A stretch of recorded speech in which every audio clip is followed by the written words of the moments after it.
Hello, hope you are well, hope you are enjoying, hope you are understanding the sentences, hope you are understanding the episodes.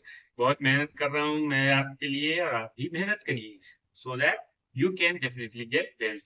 आज के turn में in today's turn we are going to see some special sentences of voice, okay, where they can be tricky. ठीक, special sentences का turn है आज voice में. अभी तक हमने सारे सेंटेंसेस के टेंस पढ़े हैं कि how the subjects and objects and all that, whatever I have told you in the previous episodes, उनकी कैसे चेंज करते हैं. आज के टर्न में अब हम कुछ ऐसे सेंटेंसेस को देखेंगे जो आपके लिए ट्रिकी हो सकते हैं, which can be tricky for you, which can create problems for you in the examination, especially those who are preparing for the competitive examination. जो लोग competitive examinations की तैयारी कर रहे हैं इसके लिए खास तौर से ये एपिसोड बहुत इंपॉर्टेंट है, बहुत बहुत बहुत बहुत बहुत इंपॉर्टेंट है. तो आइए देखते हैं. सबसे पहला है एनोनिमस सब्जेक्ट. जब एनोनिमस सब्जेक्ट हो जैसे कि समवन, समबडी, ठीक है, समवन, समबडी, इस तरीके के जब एनोनिमस सब्जेक्ट हो गए कोई है, ठीक, तो हम क्या करते हैं, जो ये तो सब्जेक्ट हो गया है ना, कुछ स्पेशल नहीं करना है, we don't have to do anything special. और ये ऑब्जेक्ट हो गया तो करना वही है, then we have to interchange the position and see the tense. तो ये कौन से टेंस में है, सिंपल पास्ट टेंस में है, तो माई पेन से शुरुआत करते हैं. फिर सिंपल पास्ट टेंस में क्या लिखता है, सिंगुलर ऑब्जेक्ट के साथ वॉज लगता है, माई पेन वॉज स्टोलन. अब इसमें ये बाय समवन लगाने की जरूरत नहीं है, हो सकता है आपको ऑप्शंस में ये ना दिया हो, केवल इतना हो माई पेन वॉज स्टोलन दिया हो, तो इसको गलत नहीं मानिएगा क्योंकि सब्जेक्ट एनोनिमस है. मैंने बताया एनोनिमस मींस कोई भी, नाम नहीं मालूम है, ही शी नहीं दिया हुआ, इट नहीं दिया, दे नहीं दिया, ठीक है, एनोनिमस है. तो समवन, समबडी जब सेंटेंसेस में यूज होता है या पीपल जैसा वर्ड यूज होता है, अभी एक सेंटेंस और बता देंगे, तो वहां पर अगर ये ऑब्जेक्ट में नहीं दिया हुआ है पैसिव वर्ड्स में, तो you don't need to be घबराइंग, ओके, घबराने की जरूरत नहीं है. No need to fear. If it is written, my pen was stolen, ये सही है, इतना ही काफी है, काफी है, तेरे लिए मैं काफी हूँ. समझ में आया, इतना सही है, गलत नहीं माना जाए. ठीक, एक सेंटेंस और देख लेते हैं. तो एनोनिमस सब्जेक्ट्स हैं जहां पर लोग दिया हुआ है या समवन समबडी दिया हुआ है, तो वहां पर हम क्या करते हैं, say even if the object is obliterated in the passive voice कोई प्रॉब्लम नहीं है. ठीक, जब अगर सेंटेंस दिया हो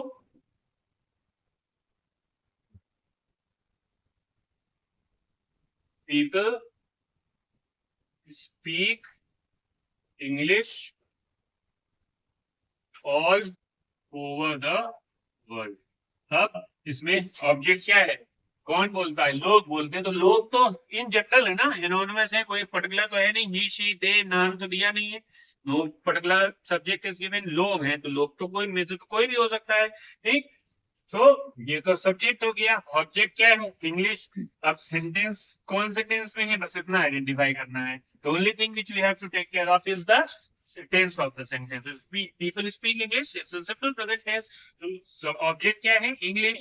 So what we'll be writing, English is spoken. अब by people लिखना जरूरी नहीं है, खाली इतना लिख दीजिए, जो कॉम्प्लीमेंट दिया हुआ है उसको लिख दीजिए. English is spoken all over the world.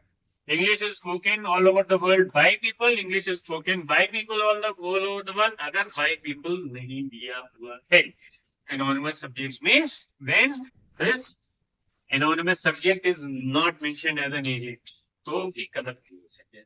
Options में आपको देखिए, अगर मान लीजिए कोई ऐसा ऑप्शन दिया हुआ है बाकी सब गलत है, तो ये मत सोचिए कि सारे ऑप्शंस गलत हैं. Don't get confuse.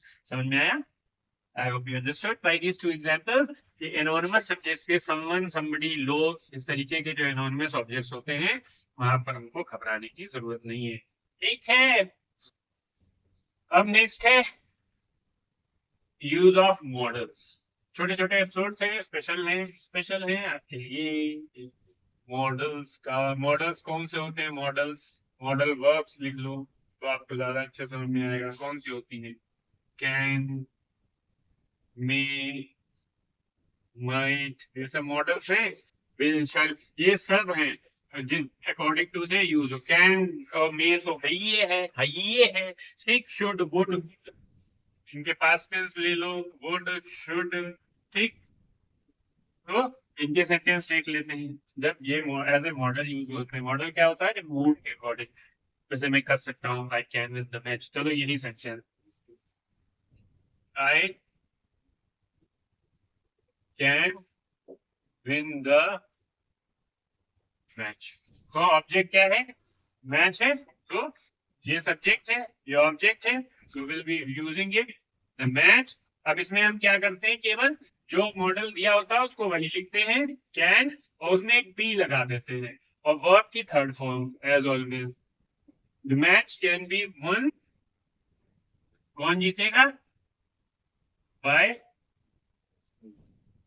ठीक है। तो हम क्या करते हैं, ऑब्जेक्ट और सब्जेक्ट की पोजीशन को एज यूजुअल चेंज करते हैं, मॉडल वर्ब को वैसे ही लिख देंगे, ठीक, और उसमें एक बी लगा देंगे। This verb is added everywhere, और मेन वर्ब तो थर्ड फॉर्म में होनी ही होनी, ठीक।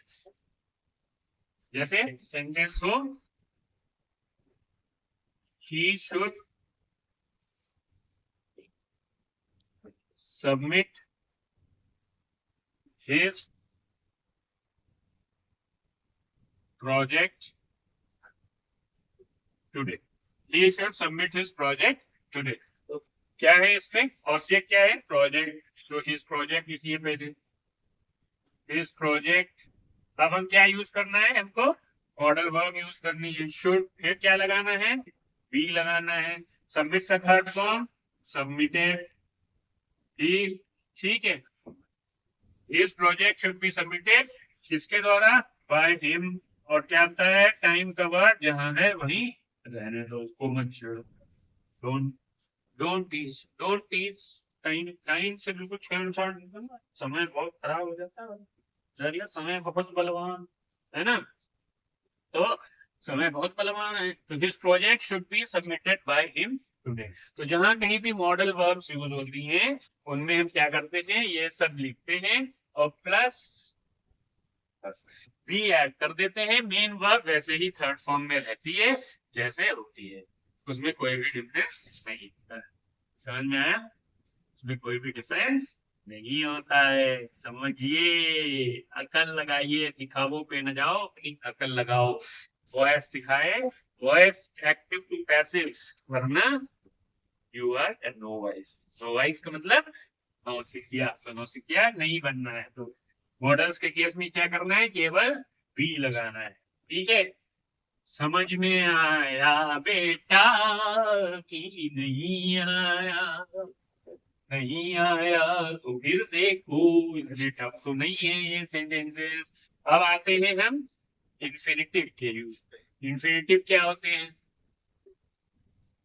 इंफिनिटिव, इंफिनिटिव क्या होते हैं? टू प्लस वर्ब का फर्स्ट, यही तो होते हैं इंफिनिटिव, है ना। टू प्ले, टू डांस, ना नीने वाली, मुझे तैरना आता है, आई नो टू स्विम। तो जहां पर ना नीने वाली जो वर्ब्स आती हैं उनको हम क्या बोलते हैं? हम इंफिनिटिव्स बोलते हैं।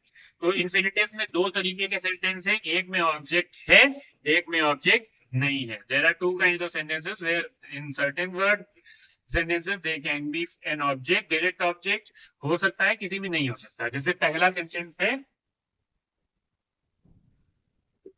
There is no time to learn.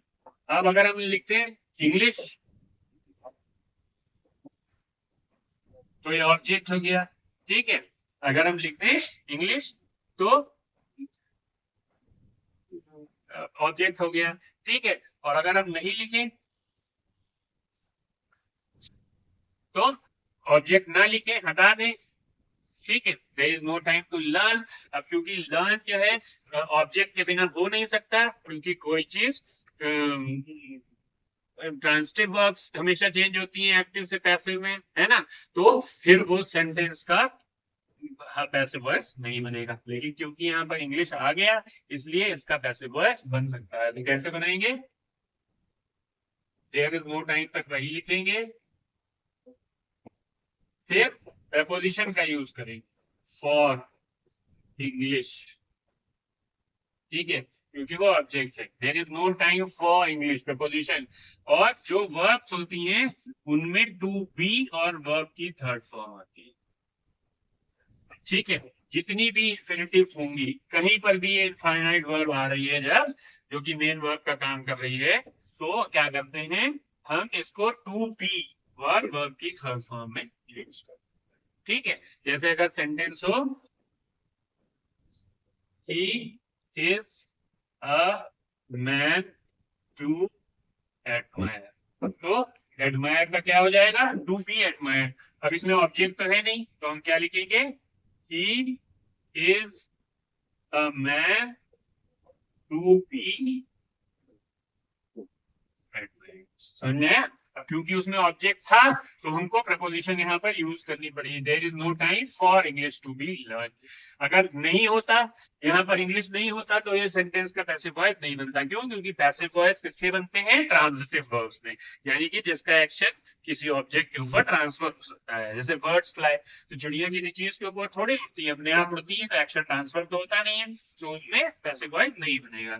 So he is a man to admire, he is a man to be admired हो जाए। अब ये पैसिव वॉइस है, he is a man to admire, यानी कि लोगों द्वारा। इसलिए वहां पर जहां कहीं भी इनफाइनाइट वर्ब्स आ रही हैं जो मेन वर्ब का काम कर रही हैं, किसी भी तरीके के सेंटेंस में जहां पर इनफाइनाइट वर्ब्स आ रही हैं और मेन वर्ब का काम कर रही हैं और कोई मेन वर्ब नहीं है, वहां पर सेंटेंस स्ट्रक्चर ये होगा कि टू के साथ बी लगेगा और वर्ब की थर्ड फॉर्म है, ठीक। अभी हम और देख लेंगे जहां पर ऑब्जेक्ट है, समझ में आया? टू के साथ बी लगाना है, वर्ब की थर्ड फॉर्म।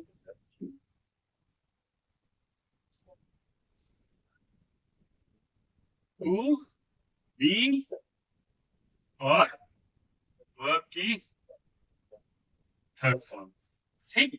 आप देख लें, अब देखिए जहां पर ऑब्जेक्ट आ रहा है, जैसे she is to buy a flat.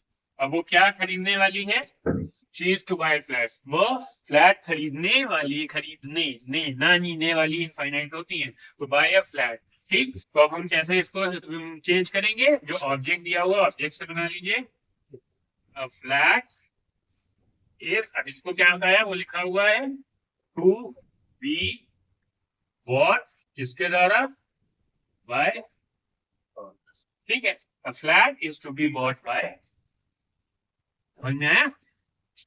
क्या करेंगे, सब्जेक्ट और ऑब्जेक्ट की पोजीशन चेंज करेंगे, जैसे करते हैं। ऑब्जेक्ट आ गया, यहाँ पर मेन वर्ब की जगह पर इंफिनिटिव यूज हुआ है, तो flat is to be bought, ये सेंटेंस का स्ट्रक्चर होगा। जो मेन वर्ब की जगह इनफाइनाइट यूज हो रही है, उसको टू के साथ बी और third form of the verb लगाकर चेंज करेंगे, ठीक है। जैसे अगर सेंटेंस हो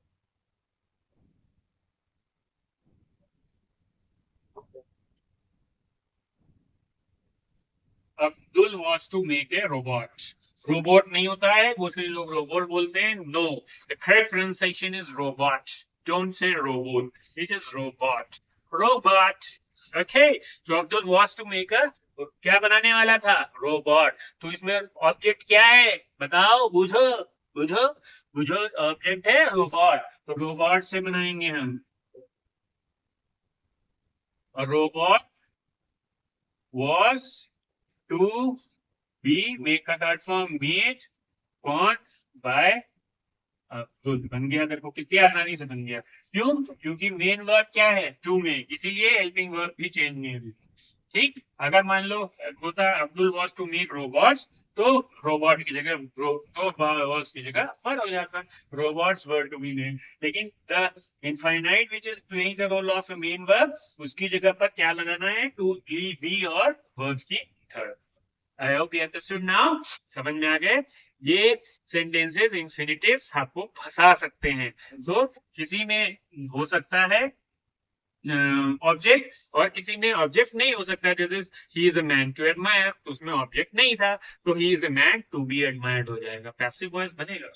ऑब्जेक्ट नहीं है लेकिन वर्ब जो है उसकी वो ट्रांजिटिव है, इसलिए समझ में आया, उनको चेंज कर ले, ठीक। So hope you enjoyed this session. Hope you learned something new, something special. There is one more episode of special sentences which are tricky and which can twist you, and with twist, so usko zarur dekhiyega in the upcoming episode. Do like, subscribe and share if the episodes are worthy enough for you. और बाकी लोगों को भी benefit करिए, क्योंकि help करना हमारी एक अच्छी क्वालिटी